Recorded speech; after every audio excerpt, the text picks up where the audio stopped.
নমস্কার বন্ধুরা, কেমন আছো সবাই? মিনি ব্লগে তোমাদেরকে অনেক অনেক স্বাগত। আজকে আমাদের ঘরটা একটু তোমাদের সাথে শেয়ার করলাম। এই হচ্ছে একটা রুম, আর পাশে আছে বাথরুম, আর দুপাশে দুটো রুম, আর বাদবাকি সব ডাইনিং।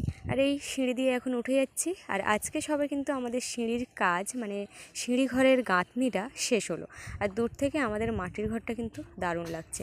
তো আমাকে বলছিল একটু আগে যে আমি উঠতে পারবো কি না, বা সাবধানে উঠি, সেই জন্য বলে দিচ্ছিল। কারণ এই যে ভাড়া করা আছে, কিভাবে উঠলাম দেখলে। তো অবশেষে উঠেই এলাম।